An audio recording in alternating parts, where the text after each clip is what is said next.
मित्रों, आज हम लेकर आए हैं बभ्रुवाहन के हाथों अर्जुन की पराजय और मृत्यु नामक कथा का अंतिम भाग। आपने पिछले भाग में देखा कि नाकन्या उलूपी ने संजीवनी मणि की सहायता से अर्जुन को पुनः जीवित कर दिया। लेकिन आपके मन में एक प्रश्न अब भी गूंज रहा होगा, आखिर अर्जुन जैसे धर्मज्ञ और शीलवान महापुरुष को अपने ही पुत्र के हाथों मृत्यु का मुख क्यों देखना पड़ा? कौन सा ऐसा अपराध था जिसका प्रायश्चित इतनी कठोर विधि से हुआ? और उलूपी ने क्यों बभ्रुवाहन को अपने ही पिता से युद्ध करने के लिए उकसाया? आज हम खोलेंगे इस रहस्य का द्वार और आपको बताएंगे अर्जुन की मृत्यु का असली कारण। मित्रों, मैं पहले ही स्पष्ट कर दूं, आज की कथा में मैं आपको वेदव्यास महाभारत का सच सुनाऊंगा और साथ ही यह भी बताऊंगा कि B.R.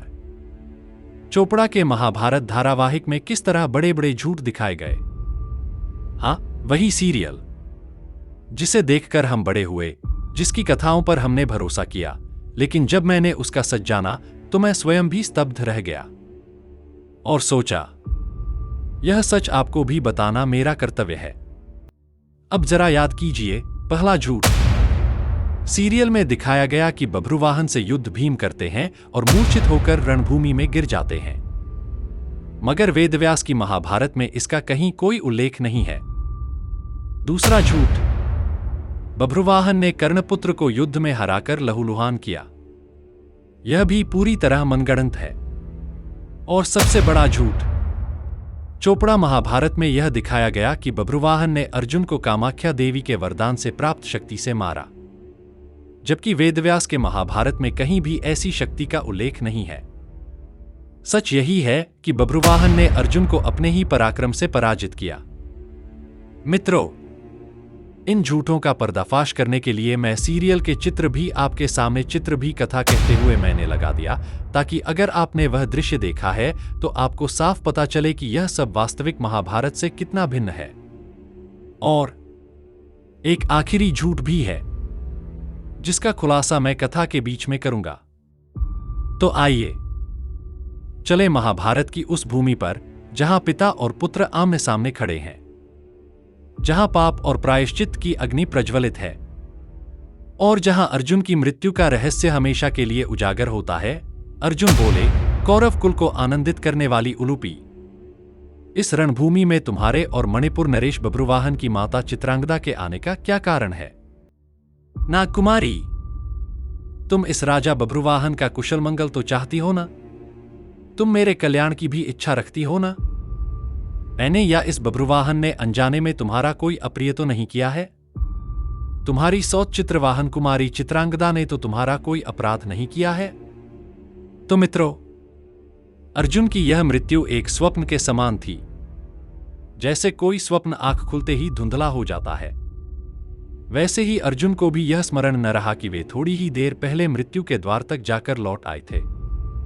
हां, वे मरे थे, लेकिन जब जीवन लौटा तो उन्हें यह बोध ही नहीं रहा कि वे मरकर फिर जीवित हुए हैं। मित्रों, यही तो भगवान की माया है। हम जीव भी न जाने कितने जन्म भूल चुके हैं। हम सोचते हैं कि यह जीवन नया है, परंतु सच्चाई यह है कि आत्मा की उम्र उतनी ही है जितनी स्वयं परमात्मा की। भगवद गीता में श्री कृष्ण ने भी कहा है, अयम पुराण, अर्थात यह आत्मा पुरातन है, अविनाशी है, अनादि है और अनंत है। लेकिन अर्जुन उस समय इस दिव्य रहस्य को समझ नहीं पाए। वास्तव में उनके साथ क्या हुआ वे जान ही न सके। भगवान की मोहिनी माया ने उनके मन पर ऐसा आवरण डाल दिया कि मृत्यु का स्मरण पल भर में लुप्त हो गया। मित्रों, यही जीवन का भी सत्य है। जन्म और मृत्यु केवल एक आवरण है, आत्मा कभी नहीं मरती। अब कथा में लौटते हैं, जहां उलूपी अर्जुन को उनके पाप और प्रायश्चित का वास्तविक कारण बताने वाली है। फिर नागराज की कन्या उलूपी हंसती हुई बोली, प्राणवल्लभ, आपने या बभ्रुवाहन ने मेरा कोई अपराध नहीं किया है। बभ्रुवाहन की माता ने भी मेरा कुछ नहीं बिगाड़ा है। यह तो सदा दासी की भांति मेरी आज्ञा के अधीन रहती है। यहां आकर मैंने जो जो जिस प्रकार किया है वह बतलाती हूं, सुनिए। प्रभो, कुरुनंदन, पहले तो मैं आपके चरणों में सिर रखकर आपको प्रसन्न करना चाहती हूं। यदि मुझसे कोई दोष बन गया हो तो भी उसके लिए आप मुझ पर क्रोध न करें, क्योंकि मैंने जो कुछ किया है वह आपकी प्रसन्नता के लिए ही किया है। तो मित्रों, अब वह क्षण आ गया है जब नाकन्या उलूपी अर्जुन को उस गहरे रहस्य से अवगत कराने वाली है, जिसके कारण उन्हें अपने ही पुत्र के हाथों मृत्यु का सामना करना पड़ा। हाँ, वही रहस्य जो देवताओं और गंगा माता की योजना से जुड़ा था और जिसे स्वयं अर्जुन जीवन भर न समझ सके। मित्रों, आइए कथा में फिर से लौटते हैं। उलूपी अपने नेत्रों में हल्की मुस्कान और हृदय में गंभीरता लिए अर्जुन से कहती है, महाभारत युद्ध में आपने जो भीष्म पितामह को अधर्मपूर्वक मारा है, उस पाप का यह प्रायश्चित कर दिया गया। वीर, आपने अपने साथ युद्ध करते हुए भीष्म जी को नहीं मारा था, वे शिखंडी के साथ उलझे हुए थे। उस दशा में शिखंडी की आड़ लेकर आपने उनका वध किया था। उसकी शांति किए बिना यदि आप प्राणों का परित्याग करते तो उस पापकर्म के प्रभाव से निश्चय ही नरक में पड़ते। महामते, पृथ्वी के पालक, पूर्वकाल में वसुओं तथा गंगाजी ने इसी रूप में उस पाप की शांति निश्चित की थी जिसे आपने अपने पुत्र से पराजय के रूप में प्राप्त किया है। तो मित्रों, यहां उलूपी अर्जुन के सामने वह रहस्य खोल रही है जो अब तक केवल देवताओं और गंगा माता को ही ज्ञात था। उलूपी कहती है, प्राणवल्लभ, आपने भीष्म पितामह का वध किया, लेकिन सीधे सीधे युद्ध करते हुए नहीं, बल्कि शिखंडी की आड़ लेकर। धर्म के इस नियम विरुद्ध आचरण को देवताओं ने पाप माना और उसी पाप कर्म का परिणाम है आपकी यह मृत्यु। मित्रों, सोचिए, जिस अर्जुन के पराक्रम का लोहा पूरा संसार मानता था, वही अर्जुन एक शाप के कारण अपने ही पुत्र से पराजित हुए। अब प्रश्न उठता है, आखिर वह शाप क्या था? वसुओं ने अर्जुन के लिए कैसी भयावह प्रतिज्ञा ली थी? इसी का उत्तर उलूपी आगे बताती है। पहले की बात है, एक दिन मैं गंगाजी के तट पर गई थी। वहां भीष्मजी के मारे जाने के बाद वसुओं ने गंगा तट पर आकर आपके संबंध में जो यह बात कही थी, उसे मैंने अपने कानों से सुना था। वसुओं ने गंगा में स्नान कर यह भयानक वचन कहा, भीष्म सव्यसाची अर्जुन द्वारा उस समय मारा गया जब वह स्वयं अर्जुन से नहीं लड़ रहा था। इसलिए हम अर्जुन को शाप देना चाहते हैं। गंगाजी ने कहा, हाँ, ऐसा ही होना चाहिए। तो मित्रों, अब दृश्य बदलता है। यहां दिखाया गया कि भीष्म पितामह के जो वसु भाई थे, वे गंगा के पवित्र तट पर एकत्र हुए। भीष्म की मृत्यु का समाचार पाकर उनका क्रोध असहनीय हो उठा। गंगा की लहरों के बीच खड़े होकर उन्होंने प्रतिज्ञा की, अर्जुन ने अन्याय किया है। भीष्म को सीधा युद्ध में नहीं मारा, बल्कि शिखंडी की आड़ लेकर वार किया। यह अधर्म है। हम इस अपराध के लिए अर्जुन को शाप देंगे। मित्रों, सोचिए, गंगा की तरंगों पर खड़े देवता जब शाप का निश्चय करते हैं तो वह शाप टल नहीं सकता। उसी क्षण वहां स्वयं गंगा माता प्रकट हुईं। उन्होंने वसुओं की प्रतिज्ञा को सुनकर कहा, हाँ, ऐसा ही होना चाहिए। और यहीं से निश्चित हो गया कि कुरुनंदन अर्जुन को एक दिन अपने ही पुत्र बभ्रुवाहन के हाथों धराशायी होना पड़ेगा।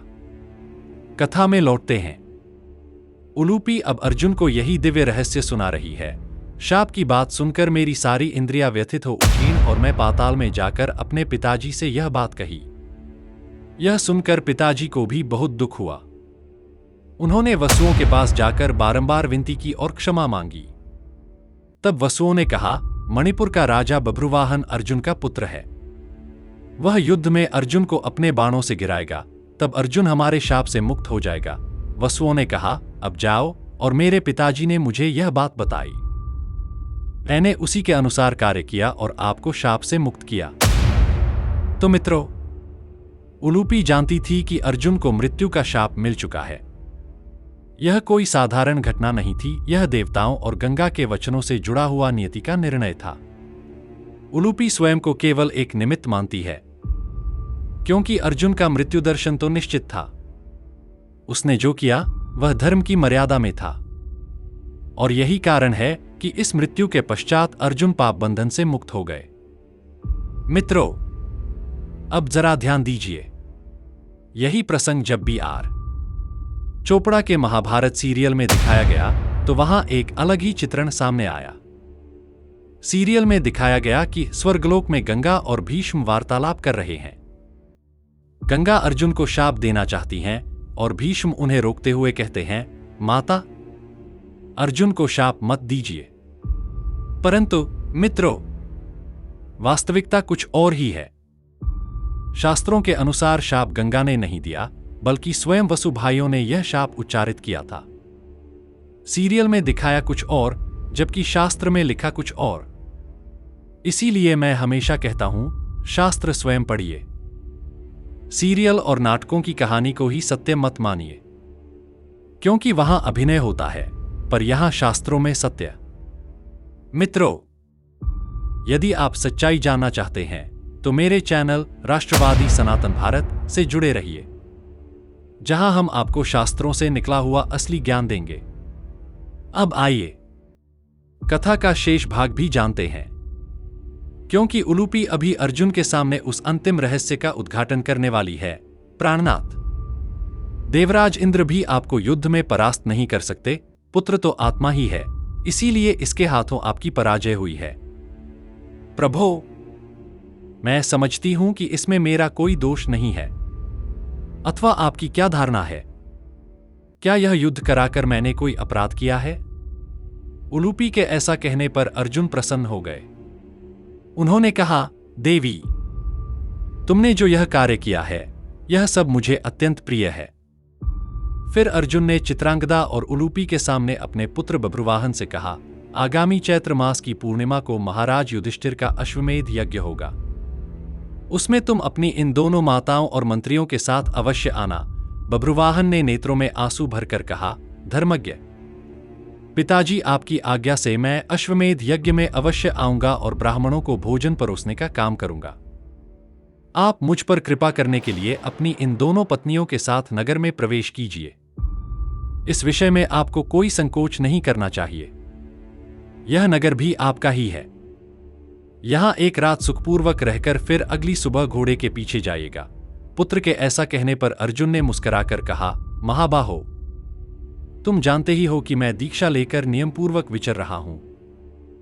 जब तक यह दीक्षा पूर्ण नहीं हो जाती, तब तक मैं नगर में प्रवेश नहीं करूंगा। यह यज्ञ का घोड़ा अपनी इच्छा के अनुसार चलता है, इसे रोका नहीं जा सकता। तुम्हारा कल्याण हो। मैं अब जाऊंगा, मुझे यहां ठहरने का कोई स्थान नहीं है। फिर बभ्रुवाहन ने अर्जुन की विधिपूर्वक पूजा की और अर्जुन अपनी दोनों पत्नियों की अनुमति लेकर वहां से प्रस्थान कर गए। तो मित्रों, आपको यह कथा कैसी लगी? थोड़ा कमेंट करके अवश्य बताइए।